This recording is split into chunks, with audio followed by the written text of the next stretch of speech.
Bendito día que hizo el Señor, bendito viernes que me permite llegar a ustedes. Gracias a Dios por sus oídos, gracias a Dios por esta nueva oportunidad de estar con ustedes, así sea a la distancia.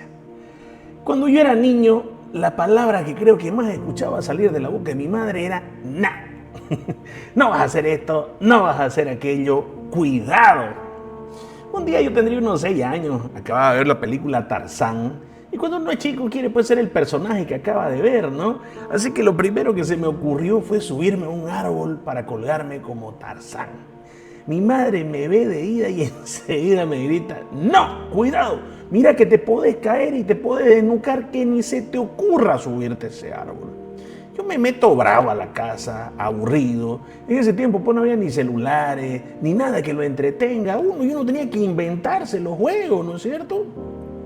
Entonces me voy a mi cuarto y de repente miro para la parte de arriba del ropero. ¿Y se acuerdan esos roperos antiguos que tenían como un compartimiento arriba donde se guardaban maletas? Bueno, yo lo vi y pensé, ajá, con árbol o sin árbol, yo voy a ser Tarzán hoy día. Y me trepo a lo más alto del ropero, ese compartimiento, y agarro mi cinturón y lo ato, lo cruzo por la hebilla y lo ato a un palo que es como que sostenía como para poner colgadores ahí, ¿no? En el compartimiento, y me cuelo y me empiezo a balancear como si tuviera con una liana, y al primer de Tarzán el cinturón se soltó y caí con todo el peso de mi cuerpo al piso. Lo primero que hice fue quedarme quieto para ver si mi madre había escuchado, pero enseguida comencé a sentir un dolor horrible en el codo. Lo miré, la verdad que no me gusta acordarme de eso, pero tenía una fractura expuesta. Todo por no haber obedecido cuando mi madre me dijo cuidado. Yo creo que anécdotas como esas tenemos todos, ¿no? Algunos con consecuencias pequeñas, otros con consecuencias más grandes, pero todos tenemos historias que empezaron igual, con alguien que nos dijo cuidado y no escuchamos. Ahora, hay una historia que no es graciosa, que en realidad es trágica y catastrófica, y pasó en un pueblo de Colombia que se llamaba Armero, y esto fue en 1985, y hoy se lo conoce lastimosamente como la tragedia anunciada. El volcán Nevado del Ruiz estaba ya, hacían meses con actividad y dando señales. Y geólogos italianos y organismos de la ONU habían hecho un informe, habían hecho un mapa y se lo habían presentado al gobierno y le dijeron: si el volcán hace erupción, el 100% del pueblo de Armero va a quedar sepultado en el lodo. El alcalde y el gobernador ignoraron todas esas advertencias, dijeron que era exagerado, que era mucho alarmismo, que no querían generar pánico en la población y que no querían afectar la economía. Pero un día pasó lo que tanto habían advertido. El volcán hizo erupción. Y mientras la ceniza caía, hay algo que verdaderamente es una mezcla entre estupidez e insensatez terrible. No sé cómo llamarlo, la verdad. Pero mientras la ceniza caía, la radio local le decía a la gente: quédense tranquilos en su casa, no pasa nada. Pero sí pasaba. El volcán había estallado y una avalancha de lodo borró Armero del mapa. Más de 23.000 personas murieron. Gente que pudo haber evacuado una semana antes, gente que murió por ignorar una advertencia.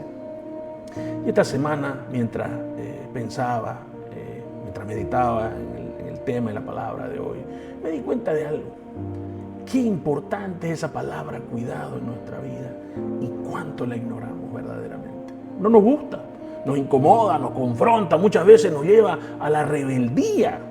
Yo creo que si hoy tendría que yo mismo conceptualizar lo que significa cuidado, sería que es la advertencia de que algo que nos gusta hacer puede destruirnos, o algo que decidimos ignorar puede terminar en tragedia. Y pensaba verdaderamente en todas las veces que el Señor usó la palabra cuidado. ¿Por qué la usaría?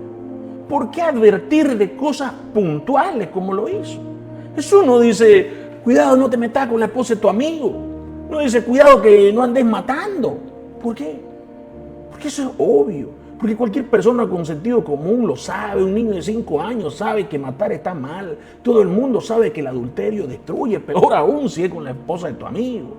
Pero Jesús nos advierte de cosas que no notamos, pero que son muy, muy peligrosas. Es como una madre, no le va a decir a su hijo, hijo, no te vas a estar tirando de un puente, porque es obvio que se puede matar. Pero sí le dice, hijo, no metas los dedos al enchufe, porque vos no ves el peligro. Para vos quizás es un agujerito en la pared, pero es tremendamente peligroso. Y así somos nosotros, mi hermano. Seguimos siendo muchas veces niños espirituales y no vemos ciertos peligros. Y hay peligros que cualquiera puede ver, y hay peligros que solamente un padre nota. Por eso Jesús nos advierte, no de lo evidente, sino de lo que se esconde a simple vista. Entonces, la pregunta es, ¿qué advertencias no obvias estamos ignorando? Porque nos encantan las prédicas motivadoras, ¿no? Palabras que nos levantan, que nos hagan sentir bien, que nos prometan una vida cómoda, prosperidad, ¿no? Pero creo que hoy día se habla muy poco de los cuidados que dijo Jesús. ¿Y saben qué? No se trata, en la vida cristiana en realidad no se trata solo de recibir ánimo y hablar de promesas, que está bien en dado momento. También tenemos que enseñar y escuchar las señales que Él dejó en el camino para que no nos destruyamos sin darnos cuenta. Y hoy, hasta donde alcance mi intelecto, quiero hablarles de las dos cosas que básicamente Jesús nos advirtió que nos cuidemos. La primera cosa de la que nos dice que tengamos cuidado seguramente va a sacar roncha. Y es curiosamente la advertencia más repetida en todo el Nuevo Testamento. En Mateo 7:15 dice, guardaos de los falsos profetas, de los falsos pastores, que vienen a vosotros vestidos de oveja, pero por dentro son lobos rapaces. Guardaos, tengan cuidado. Y más adelante Jesús vuelve a decir algo similar. Mirad que nadie os engañe. Y más adelante lo mismo. Muchos falsos profetas se levantarán y engañarán a muchos. Ahora, miren algo muy interesante. Jesús no dice, tengan cuidado con los ateos. No dice, tengan cuidado con los mundanos. No dice, tengan cuidado con los satanistas. ¿Por qué no lo hacen? Porque el lobo que anda sin disfraz no engaña a nadie.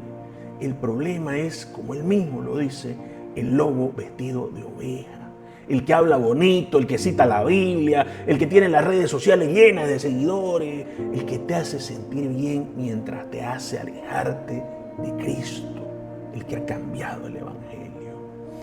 Y hay algo que a mí me tomó tiempo entender. Bueno, quizás no entender, pero sino atreverme a leer por mí mismo y entender. Porque como la mayoría de nosotros por años seguí enseñanzas de hombres. Cosas que se repiten por costumbre, revelaciones que suenan bonitas, pero que no tienen ningún asidero bíblico. Y cuando uno por fin abre la palabra y la lee con honestidad, pasa algo que uno lo descoloca verdaderamente. Uno mira y dice, wow, pero esto no es lo que me enseñaron. Y ahí uno entiende por qué Jesús dijo, cuidado con los falsos pastores. Porque enseñar no es lo más difícil. Lo más difícil es desenseñar, desarmar lo que se sembró mal, romper ese molde que nos pusieron y limpiar la mentira para que la verdad por fin tenga espacio en nuestro corazón. Y Jesús dijo, conoceréis la verdad y la verdad os hará libre. ¿Libres de qué? De cadenas visibles y de cadenas doctrinales, de mentiras instaladas, de conceptos que suenan espirituales, pero no vienen del espíritu, porque este mundo está lleno de mentiras maquilladas. Y como los fariseos, que en su tiempo podían jurar que hacían y creían lo correcto, muchas veces nos comemos esas mentiras creyendo que son verdades absolutas. Nos hemos vuelto muchas veces en fariseos modernos. Y yo siempre me pregunté, ¿cómo hizo Satanás para engañar a la tercera parte de los ángeles? ¿Cuán tontos eran los ángeles para dejarse engañar por un tipo así? Y es que la respuesta es simple. Los ángeles creyeron que les decía la verdad. Y aunque eso parezca imposible, hoy lo sigue haciendo. De la misma forma sigue engañando, solo que de manera más sutil. Y quiero dar solamente un ejemplo que encaja perfectamente con esta primera advertencia respecto a lo confundidos que estamos. Y Creo que es el ejemplo más claro. Porque el mismo Satanás logró que creamos que a él era quien debíamos llamar el ladrón. ¿Por qué? Porque era más cómodo que pensemos eso a que aceptar a quien Jesús se refería realmente cuando decía el ladrón era otra persona o eran otras personas. A ver, voy a leerlo. Juan 10:10 dice, el ladrón no viene sino para hurtar, matar y destruir, pero yo he venido para que tengan vida y para que la tengan en abundancia. Seguramente todos hemos oído y creído lo que hemos oído, ¿no? Respecto a esto, a lo que nos han enseñado. Pero Jesús no está hablando del ladrón como si fuera el diablo. Jesús está hablando de los pastores de Israel, de los líderes religiosos, de los que debían cuidar al pueblo y en su lugar lo estaban destruyendo. Y seguramente más de uno dirá, ¿y cómo sabes que se refiere a ello? Porque lo leí, porque no me comí la historia que ha venido repitiéndose y repitiéndose. Y Jesús lo explica unos versículos más adelante. Y se refiere al ladrón como el asalariado, el que no es pastor y que ve venir al lobo y huye porque no le importan las ovejas. ¿Ve? Jesús no está diciendo que Satanás es el enemigo. Jesús está denunciando a los falsos pastores, a los que solo cuidan su nombre, su plataforma, su billetera, y cuando aparece el lobo, abandonan al pueblo. El ladrón en realidad es el falso pastor de quienes tanto nos advierte que nos cuidemos. El que usa su posición para manipular, para controlar, para intimidar o para enriquecerse. El asalariado que cuando ve venir al lobo, o sea, a Satanás, sale corriendo porque las ovejas no le importan. Le importa en realidad lo que las ovejas le dan. Y fíjate el contraste inmediato, porque Jesús dice inmediatamente después, yo soy el buen pastor y el buen pastor da su vida por las ovejas. Entonces, el ladrón te roba la vida, pero el buen pastor la da y te la da en abundancia. Ahora, escuchen bien lo que les voy a decir, y es el motivo, creo yo, es el motivo del por qué tanto nos advierte Jesús con cuidado. Porque la mayoría de las ovejas no caen por el lobo, sino caen porque siguieron al ladrón pensando que era su pastor. Y aquí es que viene el verdadero problema. Lo que hace tan difícil darnos cuenta de quién es un falso pastor y quién no. Y es que el pastor o el falso pastor no siempre miente. Ese es el detalle. A veces dice verdades, pero dice verdades incompletas. Tira pedazos sueltos, saca versículos aislados y los textos los saca de contexto para fabricar un mensaje que suena espiritual, que suena respaldado por la Biblia, pero que no lleva a una transformación. Te dice que Dios te ama, es cierto. Te dice que Dios tiene planes para vos, es completamente cierto. Pero te dice que Dios también te va a prosperar. Y eso sí puede ser cierto, claro que puede ser. Pero mientras dice todo eso, está haciendo otra cosa. Está construyendo un evangelio a su medida. No porque no hable del pecado, porque muchos sí lo hacen, sino porque lo usan como herramienta para manipular, para controlar, para pedir, para exigir, para producir culpa o dependencia. Ese tipo de pastor no está enfocado en sanar tu vida. Está enfocado en trasquilarte mientras te adormece, mientras manipula la palabra, mientras promete prosperidad que Dios nunca prometió en los términos que Él lo dice. En ponerse en el lugar de Dios incluso, diciendo, Dios me dijo cada vez que quiere lograr algo de vos. Qué peligrosa esa frase, ¿no? Porque esa frase hace creer que la voz de Dios muchas veces pasa exclusivamente por ello. Cuando Jesús dejó tan claro que sus ovejas oyen su voz. Dice, mis ovejas oyen mi voz, no oyen la voz del intermediario de turno. Y con eso no estoy hablando de rebeldía, estoy hablando de estar atento. Y creo que eso es lo más peligroso. El falso pastor te da lo suficiente para que no te escandalices, pero no lo suficiente para que cambies. te predica lo que te emociona, pero te oculta lo que te libera en realidad, lo que te hace conocer la verdad. Te habla por Dios en lugar de hablarte de Dios. Y esa mezcla es letal, porque no parece falsa, pero tampoco es una verdad que te transforma. Y esa es, en el fondo, la característica de un falso profeta, de un falso pastor. Te dice exactamente lo que querés escuchar. Y miren que Pablo se lo advirtió a Timoteo y le dijo, porque vendrá tiempo cuando no sufrirán la sana doctrina, sino que teniendo comezón de oír, se amontonarán maestros conforme a sus propios deseos. ¡Wow! Comezón de oír. ¿Entienden esa imagen? Es como una picazón espiritual. O sea, queremos que alguien nos rasque el oído. Queremos escuchar que Dios ya sabe cómo nos va a ir. Tranquilo, vos seguís diezmando, que el diezmo tapa el pecado prácticamente. Lo importante es ser buena persona y que si vos lo hacés, Dios está obligado a bendecirte por el simple hecho que vos sembraste. Y vos te sentás a esperar y tenés fe. Y aparece el que te rasca y te sentís bien y volvés por más, porque esa predicación no confronta, solo entretiene. Pero hermano, el evangelio verdadero no te rasca. El verdadero evangelio te opera, no te adormece, te despierta, no te hace sentir bien, te confronta, no te promete lujo, te promete lo necesario y lo demás, dependiendo del propósito y de tu buena administración, será o no será añadido. Claro que Él abre las ventanas de los cielos, como lo vimos en la anterior prédica. Claro que lo hace, pero puede o no ser añadido en la medida de que vos seas obediente y que seas un buen mayordomo y administrador.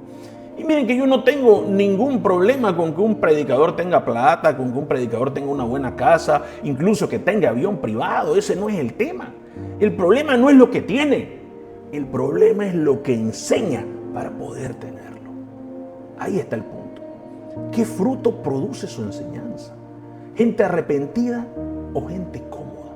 ¿Discípulos de Cristo o fan del predicador? ¿Siervos de Dios o esclavos del ministerio? ¿Perezosos con expectativa o mayordomo eficiente? Y Jesús no pudo decirlo mejor. Por sus frutos los conoceréis. No dijo por su milagro, no dijo por su profecía, no dijo por su carisma, dijo por sus frutos. ¿Saben por qué? Porque Él mismo advirtió que ellos, que los falsos profetas, que los falsos pastores podían hacer señales y milagros. Por eso es que hace hincapié en que por sus frutos lo vamos a conocer. ¿Y quieren saber verdaderamente cómo podemos identificar a un falso profeta? No miremos su plataforma, no miremos la gente, cuánta gente va. En realidad, miremos a la gente. ¿Cómo salen de sus reuniones? ¿Más humildes o más soberbios? ¿Más dispuestos a servir al prójimo o más desesperados por impresionar al pastor? ¿Buscan a Cristo por quien Él es o por lo que creen que Él les puede dar? ¿Están creciendo en carácter o solo se llenan de emociones un domingo? Y vamos con algo más simple, cómo son en su casa, cómo tratan a su familia, cómo hablan con sus padres, cómo reaccionan cuando nadie los ve. Porque si en la iglesia solo les falta la aureola y parecen ángeles, pero salen de ahí y son otra persona, entonces no hay cambio, entonces no hay fruto, no hay transformación. Y claro que no todo depende del pastor, porque el pastor llega hasta cierto punto. Y de ahí somos nosotros los que decidimos seguir o no seguir las enseñanzas. Pero si hay un patrón en ello, si todos son iguales, si la iglesia está llena y nadie cambia, pero sin embargo el pastor cada vez está más próspero, es que los frutos no mienten. Y vuelvo a repetir, no tengo nada en contra de la abundancia que pueda vivir un pastor, absolutamente no.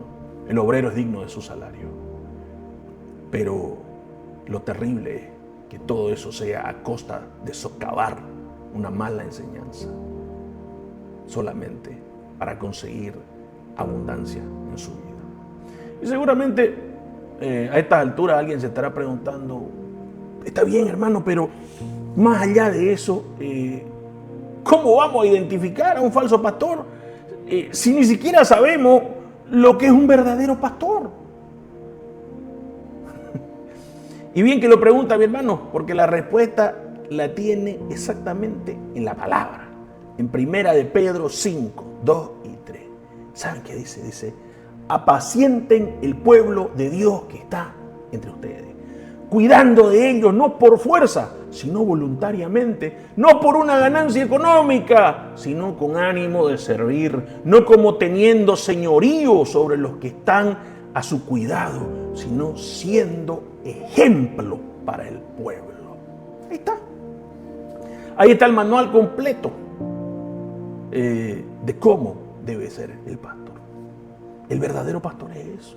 Primero, cuida voluntariamente, no lo hace por obligación, no lo hace por negocio, no lo hace por contrato. Segundo, no busca ganancia económica, no está ahí por la plata, no usa el púlpito como una plataforma marketinera para venderse a sí mismo. Tercero, no tiene señorío sobre las ovejas, no las controla, no las manipula, no las trata como si fueran de su propiedad.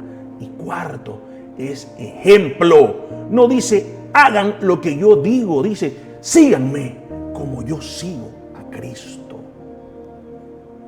Ahora, con eso en mente, quiero que demos una mirada a lo que vemos hoy, ¿no? Hay pastores que hoy en día quieren decidir con quién te casas, que opinan dónde podés o no podés trabajar, que te exigen rendirles cuentas de tu vida personal como si fueran tus dueños, que se molestan si visitas otra iglesia, que te manipulan emocionalmente si cuestionas algo, que te hacen sentir culpable por no someterse a su cobertura. Hermano, eso no es pastoreo, eso es señorío, eso no es cuidado, eso es control, eso no es amor. Eso es un abuso espiritual, porque las ovejas no son propiedad del pastor, son propiedad de Cristo. El pastor es solo un mayordomo, es un cuidador temporal, es un siervo, no es un rey. Todos los que hacen eso son los falsos pastores, los que construyen su propio reino, que usan a las ovejas en lugar de dar la vida por ellas, como hizo Jesús. Pero toda esa mentira, todo ese control, todo ese abuso de autoridad nos ha llevado a una contradicción enorme, a que hoy en día ni siquiera podemos cuestionar, hoy en día ni siquiera podés cuestionar algo dentro tuyo. Y no hablo de andar criticando a otro, hablo de pensar, de discernir, de decir en tu interior, algo aquí no cuadra. ¿Será que esto de verdad viene de Dios? Y apenas te surge una duda sana, que querés contrastarla con la palabra, ya enseguida te tiran la frase, ¿no? De siempre. No vas a jugar a los pastores, ellos van a dar cuenta. No, ni hables mal del ungido, no toques al siervo de Dios. Pero a ver un segundo. Si Jesús mismo, el que ungió a esos siervos, nos mandó a cuidarnos de ellos. Él dijo, guardaos de los falsos profetas. Entonces yo pregunto, ¿cómo me voy a guardar si no puedo observar? ¿Cómo me voy a cuidar si no puedo discernir? ¿Cómo voy a proteger a mi familia si me dicen que cuestionar es pecado? Hermano, evaluar frutos no es juzgar, es en realidad obedecer a lo que Jesús nos dijo, porque Él nos dijo, por su fruto los conoceréis. Él no dijo, cierren los ojos y confíen ciegamente, obedezcan sin pensar, entréguenle su criterio al predicador. No, Cristo nos dio ojos para ver, espíritu para discernir y palabra para comparar. Y quiero dejar algo claro aquí, porque muchos se van a ir al extremo contrario o van a malentender, y no quiero que esto se malentienda. Porque esto no significa que ahora todos son falsos, ¿no es cierto? No es para decir, bueno, como son falsos, entonces yo no ofrendo. Como hay abuso, entonces ya no busco iglesia. Como hay manipulación, mejor me quedo en mi casa. No, que no sea una excusa. ¿Ok? Que no sea una excusa también para estar hablando mal de todo el mundo, para lo que si tu pastor te confrontó teniendo toda la razón a la luz de la Biblia, sea una excusa para vos hablar mal de él. No, por favor, no. ¿Ya? Porque muchas veces eso es pereza espiritual más bien disfrazada de discernimiento, y no quiero que esta palabra se tergiverse, ¿ya? Eso es usar la advertencia de Jesús como una excusa, no como una protección. Jesús no dijo, ¿sabes qué? Desconfía de todos y habla de todos. No, Señor. Dijo, guardaos. Dijo, cuídense ustedes. Y entonces, ¿cómo nos cuidamos? A la luz de su palabra, conociéndola, leyéndola en su contexto, probando lo que escuchamos, no tragándonos versículos sueltos usados para manipular, no teniendo miedo para volver a aprender, para ser desenseñado, ni tampoco aceptando todo por costumbre, diciendo, ay, pero es que todos dicen así, entonces, ¿qué? ¿Vos sos el único que está bien? No, leamos la palabra, porque la primera advertencia es esta. Cuidado con los falsos profetas, cuidado con los falsos pastores, cuidado con los que te rascan el oído, cuidado con los que te prometen prosperidad a cambio de tu dinero, cuidado con los que quieren señorío sobre tu vida, cuidado con los que te dicen no pasa nada mientras el volcán ya está rugiendo. El ladrón viene a robar, matar y destruir, pero el buen pastor vino para que tengamos vida y en abundancia. La primera advertencia, el primer cuidado de Jesús es externo. Cuidado con los que vienen de afuera a engañarte. Pero la segunda advertencia creo que es un poco más complicada. Y esta no tiene que ver con los falsos pastores. Tiene que ver con nosotros mismos. Jesús dice en Lucas 21:34, tengan cuidado. No sea que se les endurezca el corazón por el vicio, la embriaguez y las preocupaciones de esta vida. De otra manera, aquel día caerá de improviso sobre ustedes. Tengan cuidado. Nuevamente, ¿no? No sea que se le endurezca el corazón. De lo segundo que tenemos que tener cuidado es de un corazón endurecido. Y fíjense que Jesús no dice cuidado con lo que te hacen. Lo que dice es cuidado con lo que está pasando adentro tuyo, porque el corazón se endurece de a poco y muchas veces no nos damos cuenta. No es un evento, en realidad es un proceso. Es como el callo que se forma en la mano del que trabaja con la pala. Al principio uno siente cada ampolla y le duele, pero con el tiempo ya no sentís nada. Ya la piel se endureció y lo mismo pasa con el corazón. Cada vez que ignoramos la voz de Dios para seguir nuestros afanes, se forma un callo. Cada vez que elegís el placer sobre la obediencia, se forma un callo. Cada vez que sabés lo que tenés que hacer y no lo haces, otro callo más. Y un día, sin darte cuenta, ya no sentís. Perdiste la sensibilidad espiritual. Y podés escuchar prédica tras prédica, palabra tras palabra, y ya nada te conmueve, todo te suena igual. Nada te mueve por dentro. Y ya decís, amén, amén, por inercia. Y podés ver la maldad, y ya hasta te parece normal. Y engañás, y mentís, y tratás mal, y reaccionás feo, y ya no te incomoda. Es más, ni siquiera pensás que está mal, hasta lo justificás. Y podés estar lejos de Dios y pasar semanas sin buscarlo y no sentís la mínima necesidad de volver. Corazón endurecido. Jesús les preguntó a sus propios discípulos, ¿aún no entendéis ni comprendéis? ¿Aún tenéis el corazón endurecido? Teniendo ojos no ves y teniendo oídos no oís. ¡Qué palabra tan fuerte! No se la dijo a los fariseos, se lo dijo a los suyos, a los que caminaban con él, a los que lo veían hacer milagros, a los que escuchaban sus enseñanzas todos los días y aún así tenían el corazón endurecido. Ojos que miran, pero no ven. Oídos que escuchan, pero no oyen. ¿Y cómo puede pasar eso? ¿Cómo pasó eso con los mismos discípulos de Jesús? Claro que puede pasar con nosotros. Y pasa cuando te acostumbras. Cuando ya no te asombra ver una vida transformada por Cristo. Cuando lo ves y solo decís, sí, gloria a Dios. Te volcas un poquito y decís, le doy 2 meses para que vuelva al vicio a este tipo. Pasa cuando escuchás de la gracia de Dios y en lugar de quebrarte, de entenderla, te molesta. Decís, tropa de pecadores, si no fuera por la gracia, todo eso ya estarían ardiendo en el infierno. Y miren que Søren Kierkegaard dijo algo que verdaderamente es duro. Dice, el corazón duro no es aquel que ha cometido grandes crímenes, yo vendría a grandes pecados aquí, ¿no? Sino aquel que ha perdido la capacidad de asombrarse ante la misericordia. ¿Qué tal? Y eso también pasa cuando lo que nos motiva a seguir en el ministerio ya no es Cristo. Es una falsa idea de que nosotros somos buenos. Cuando tenemos un concepto más alto de nosotros mismos del que verdaderamente deberíamos tener. Cuando nos olvidamos de dónde nos sacó Dios, del regalo de la salvación, y empezamos a mirar desde arriba. Y Jesús en Lucas 21 menciona 3 cosas específicas que nos llevan a eso, que nos llevan a endurar el corazón. Dice, el vicio, la embriaguez y las preocupaciones de esta vida. ¿Y qué tienen en común esas 3 cosas? Que ninguna parece tan grave al principio. Porque uno dice, disfrutar no es pecado. Relajarte no es pecado. Trabajar, ocuparte de tu vida, soñar, afanarte, no es pecado.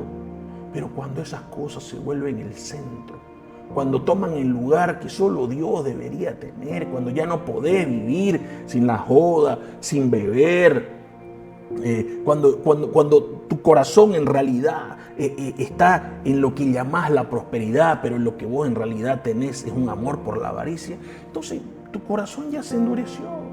Y Jeremías lo dijo de una manera que debería quitarnos el sueño.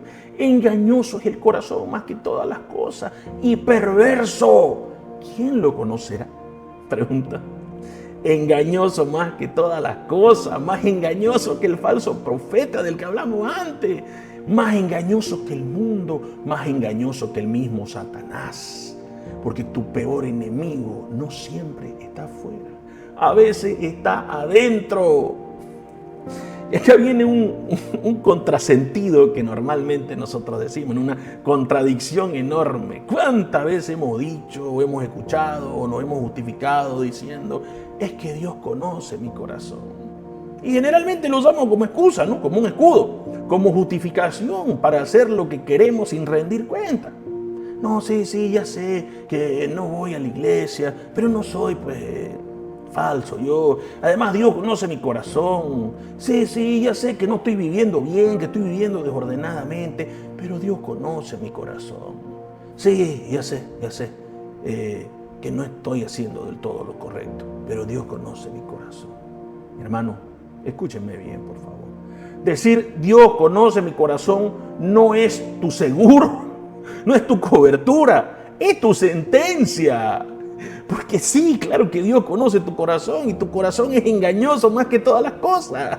¿Crees que Dios va a ignorar lo que ve? ¿O qué crees que Dios ve cuando lo mira? Esa frase no nos salva, mi hermano. Esa frase nos expone, nos deja desnudos delante de la verdad.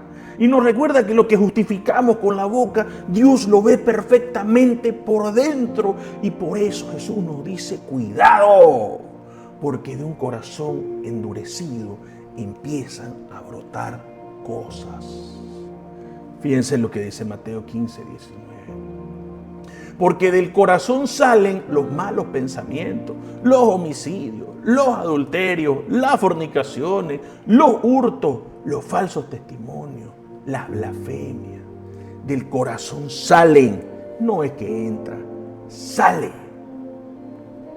Y eso significa algo muy sencillo. El problema no es lo que nos rodea. El problema es lo que dejamos crecer dentro. Lo que toleramos, lo que normalizamos, lo que justificamos, degenera en eso. Degenera en todas esas cosas. Un corazón endurecido quizá no se nota al principio. Pero cuando menos pensás, empieza a sacar lo que guardamos ahí adentro. La rabia, el orgullo, la mentira, la soberbia, el resentimiento, las ganas de hacer lo incorrecto. Porque la palabra dice, cuando seas tentado, no digas que sos tentado de parte de Dios.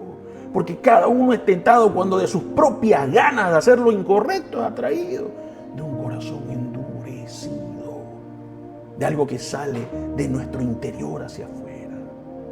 Y Charles Spurgeon dijo algo tan maravilloso y tan real. Dijo, el mismo sol que derrite la mantequilla endurece la arcilla. La misma palabra que ablanda al corazón arrepentido endurece el corazón del soberbio. No es culpa del sol, es la naturaleza del material. Justamente eso es lo que hace la palabra en un corazón endurecido. Muchas veces lo endurece más. Hace que la palabra se convierta en excusa y ya no en guía, en fachada y no en fundamento, en un argumento para justificarse en lugar de un espejo para ser transformado. Y eso inevitablemente lleva a la hipocresía. ¿Qué dijo Jesús en Mateo 6:1? Guardaos de hacer vuestra justicia delante de los hombres para ser vistos por ellos. Otra vez, guardaos, otra vez, tengan cuidado. ¿De qué?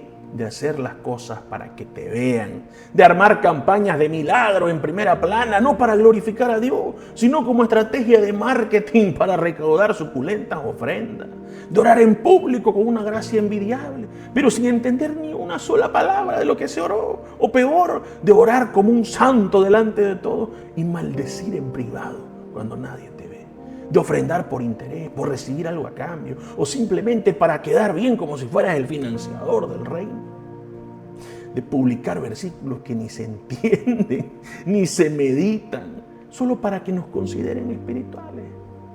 Fe para la foto, espiritualidad de Instagram. Es una devoción de stories que desaparecen en 24 horas. ¿Y saben cómo llamó Jesús a eso? La levadura de los fariseos. Y dijo, cuídense, otra vez, de la levadura de los fariseos, que es la hipocresía.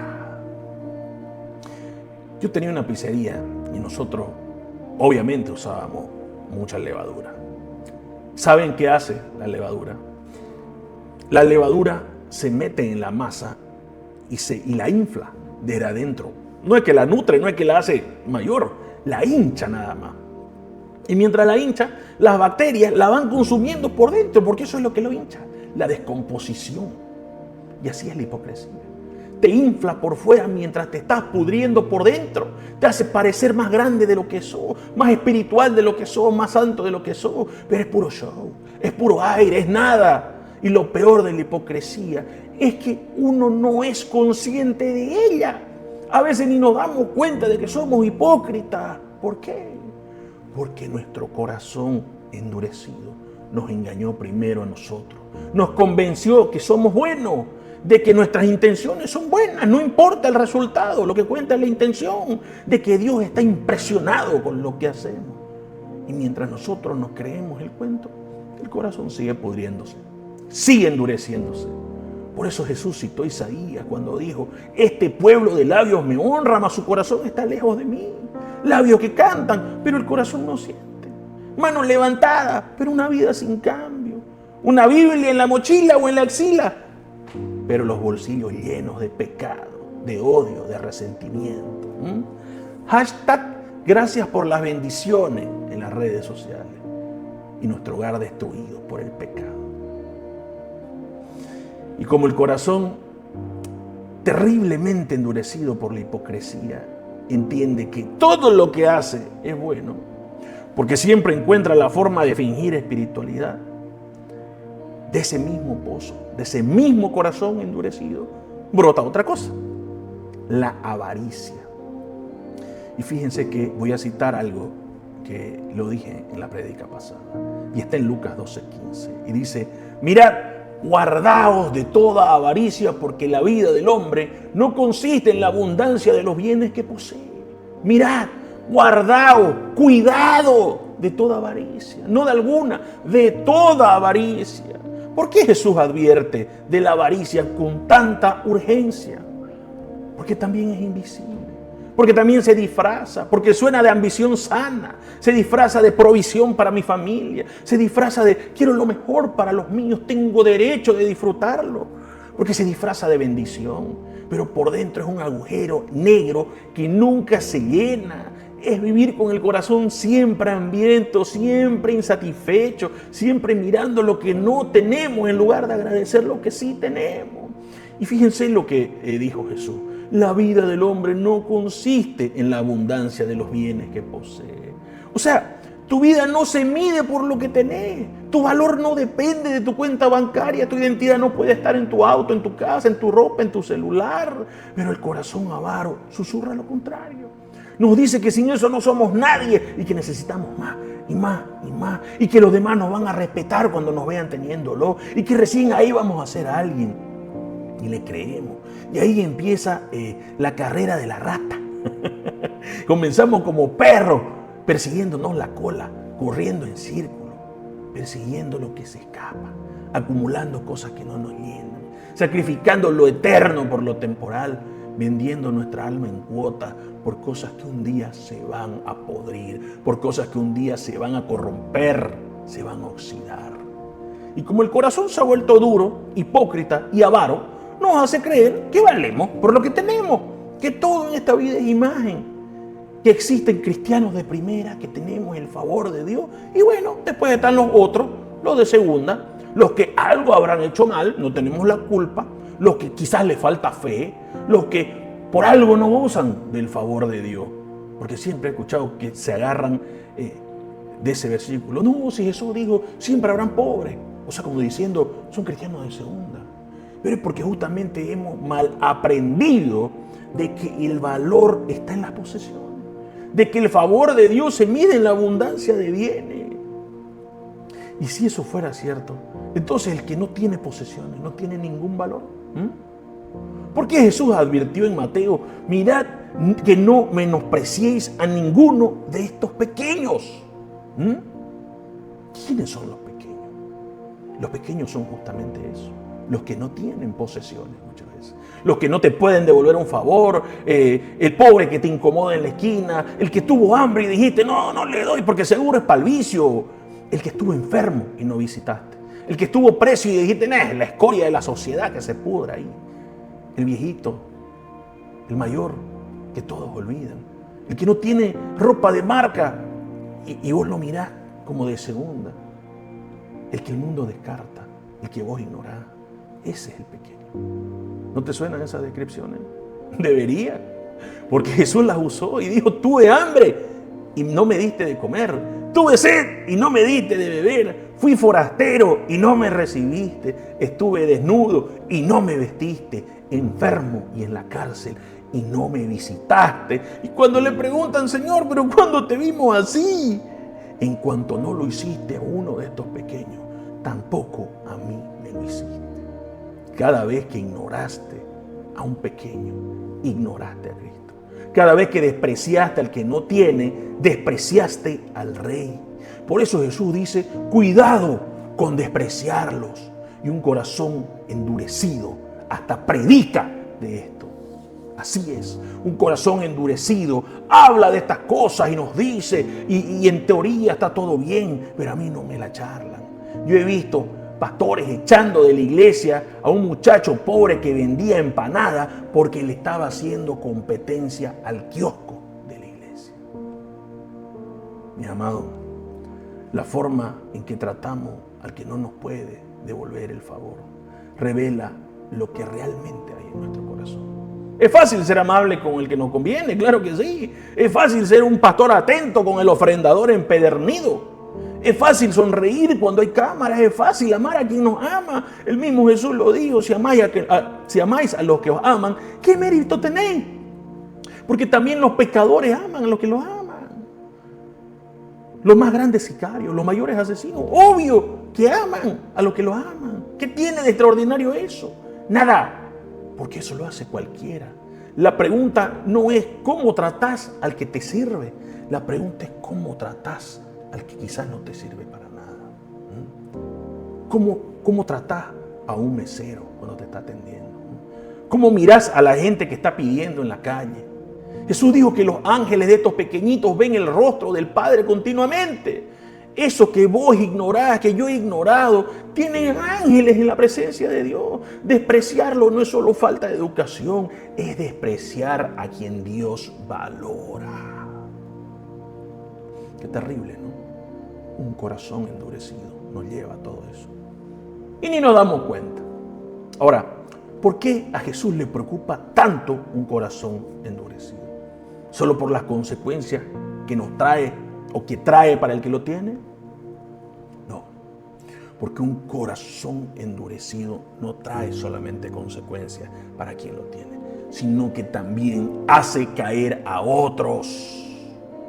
En Lucas, Jesús le dice a sus discípulos: imposible es que no vengan tropiezos, mas hay de aquel por quien vienen. Mejor le fuera que se le atase al cuello una piedra de molino y se arrojase al mar. Mejor ahogarse en el mar que hacer caer a una persona. ¿Te das cuenta de la gravedad de lo que está diciendo Jesús? El mismo Jesús que fundamentó todo su ministerio en el amor y en el perdón, dice que hay algo tan grave que mejor es que tuvieras muerto antes de hacerlo. ¿Cómo se hace tropezar a alguien? ¿Cómo es que hacemos tropezar a alguien? Con tu lengua que critica y destruye a tus propios hermanos, que los hace alejarse de la fe. Y cuando se va te excusas diciendo: es que no tienen que poner la mirada en el hombre, yo me puedo equivocar, tienen que tener la mirada puesta en Dios. Y sí, es cierto, pero también es mentira, porque Dios te mandó a amar, te mandó a afirmar al débil, te mandó a extender su reino, pues no a vaciarlo. Y los de afuera, los que están afuera, ellos también lo ven todo. Así que no solamente corres con un corazón endurecido a los que están dentro, a los que ya caminan en la iglesia, sino también corres a los de afuera. Con tu ejemplo de doble vida, estás alejando a los que quizás estaban pensando en entrar. Con tu actitud que repele en lugar de atraer, con tu religiosidad que asfixia en lugar de liberar, porque la fe no se impone, la fe se contagia. Y a veces el tropiezo no es lo que haces, el tropiezo es lo que sos. Es la versión de cristiano que mostrás. ¿Y qué hace que otros digan: no, si eso es ser cristiano, no, gracias, pero no gracias, no quiero serlo? Así que la segunda advertencia es clara: cuidado con el corazón endurecido, porque del corazón endurecido sale la hipocresía que te infla, sale la avaricia que te esclaviza, sale el menosprecio que te deshumaniza, sale el tropiezo que destruye a otros. Qué terrible, ¿no? Y si la primera advertencia dice: cuidado con lo de afuera, la segunda te dice: cuidado con lo que hay adentro, porque podés protegerte de todos los falsos profetas del mundo, podés tener conocimiento y aún así podés ser destruido por el enemigo que vive dentro de tu propio pecho. Así como dijo el apóstol Pablo: si no tengo amor, no soy nada. Si tengo un corazón endurecido, no importa el conocimiento, no importa el talento, no soy nada. Dos advertencias: una externa, cuidado con los falsos profetas; una interna, cuidado con el corazón endurecido.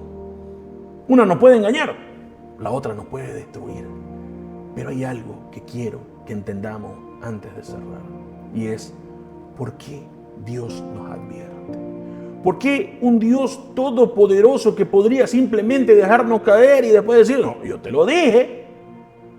O simplemente respetar nuestro libre albedrío y decir: bueno, quien eligió ser condenado lo eligió.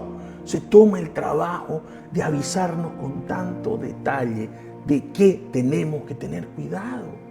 ¿Por qué no nos deja nomás? Porque nos ama con locura. Así de simple, así de profundo. Y quiere que nosotros también lo amemos, pero no de manera forzada, no de manera hipócrita. Jesús mismo lo dijo: si me amáis, guardad mis mandamientos. No dijo: si me tienen miedo, guarden mis mandamientos, obedezcan. Dijo: si me aman. Porque la obediencia no puede nacer del terror, como hemos venido aprendiendo falsamente durante mucho tiempo. Nace del amor. Y Hebreos 12:6 lo confirma y dice: porque el Señor al que ama, disciplina. ¿Escucharon eso? Que Dios nos advierta, que Dios nos corrija, que Dios nos diga cuidado, no es señal de que debemos vivir aterrados, de que debemos vivir con miedo. Es la prueba de que somos sus hijos. Porque un padre que no corrige, no ama. Un padre que deja que su hijo haga cualquier cosa sin decir nada, no es un buen padre. Es un padre ausente, es un cobarde, es alguien a quien no le importa lo que le pase a su hijo. Pero un padre bueno dice: no, Cuidado, te vas a lastimar.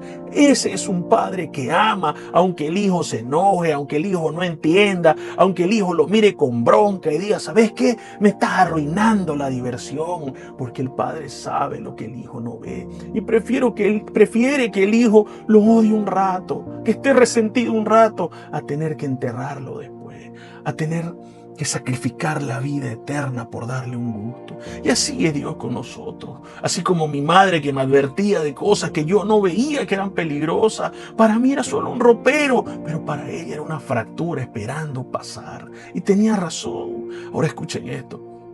Hay una promesa que quiero que por favor nos grabemos en lo más profundo del alma. Es una promesa para los que guardan. Apocalipsis 3:10 dice, por cuanto has guardado la palabra de mi paciencia, yo también te guardaré.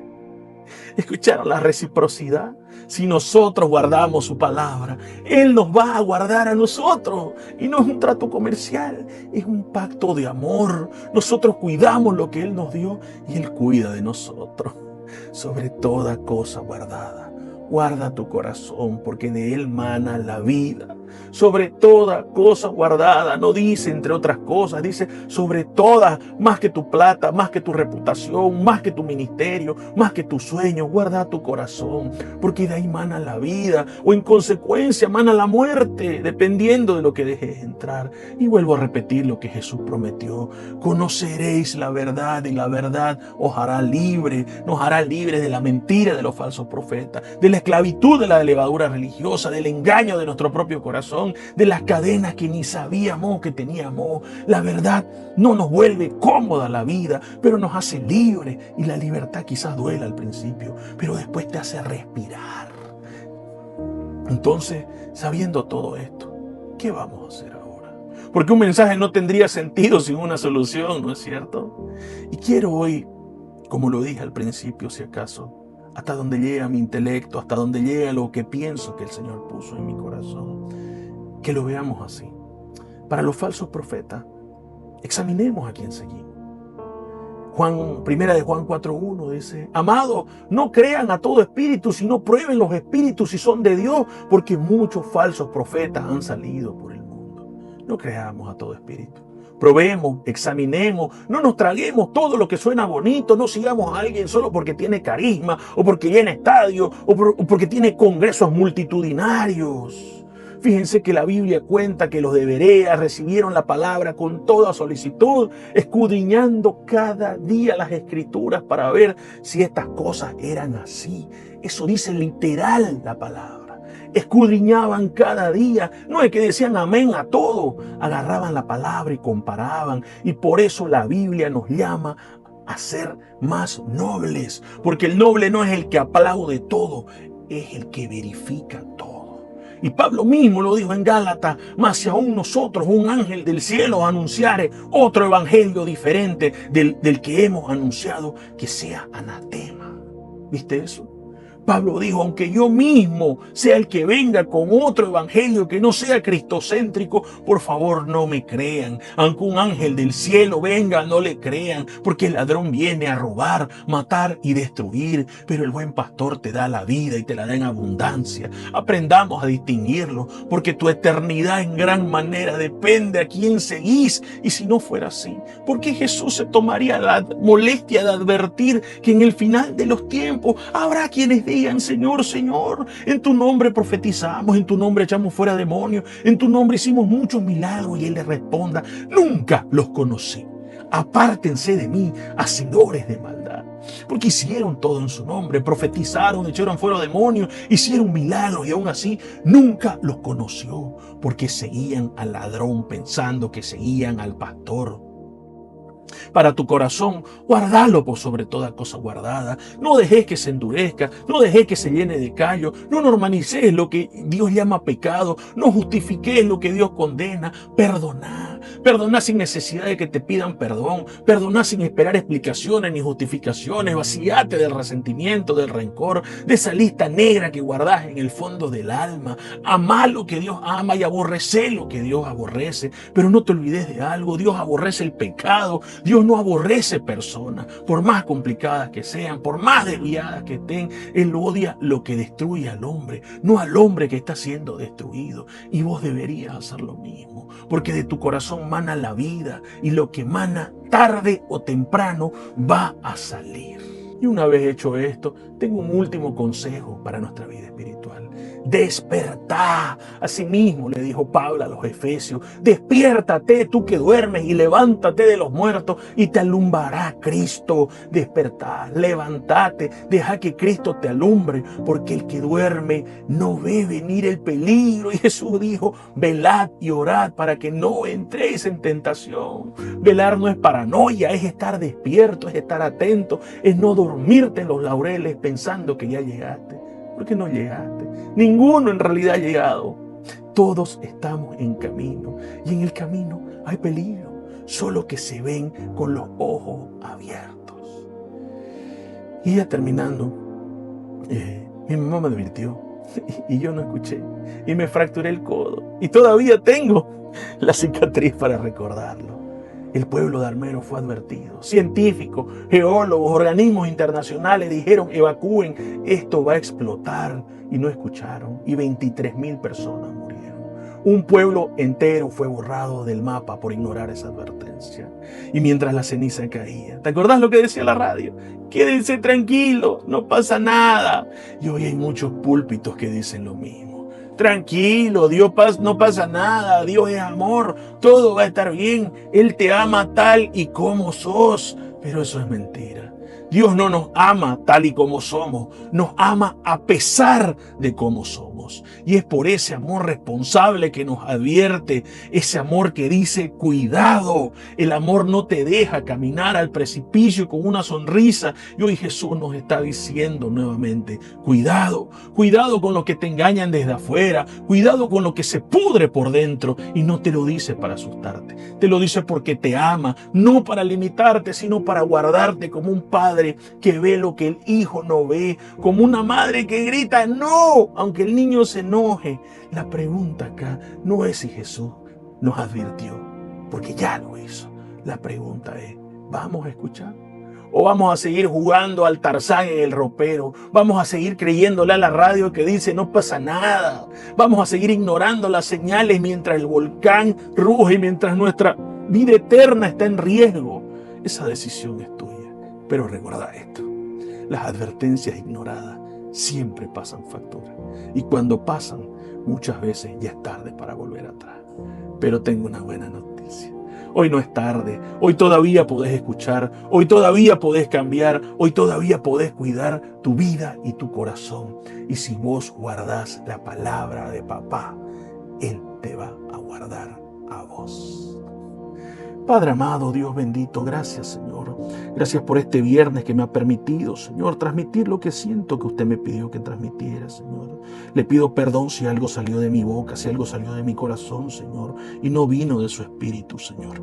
Clamo, Señor, para que esta palabra sea revelada a su pueblo, Señor.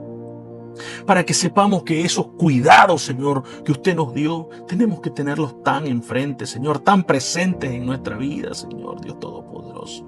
Gracias, Señor, porque usted es un Padre que nos ama, Señor, y un Padre que ama es un Padre responsable y que nos advierte, Señor. Yo le pido, Señor, que esta palabra caiga en corazones fértiles, que dé fruto, Señor, al 100%, Padre amado, y que desde hoy en adelante, Señor, caminemos con los ojos abiertos, Señor, guardando esos cuidados que vienen de afuera y guardando nuestro corazón por sobre todas las cosas. Gracias, Padre amado, por este pueblo. Yo bendigo a todos aquellos que se han conectado, Señor. Bendigo a todo aquel que verá esta palabra, Señor, quizás más adelante. Lo declaro bendito en su despertar, bendito en su acostarse, Señor, en el nombre de Jesús. Amén, amén y amén. Gracias, mis amados hermanos. Como siempre, es un honor poder estar aquí con ustedes. Que Dios me los guarde y me los bendiga.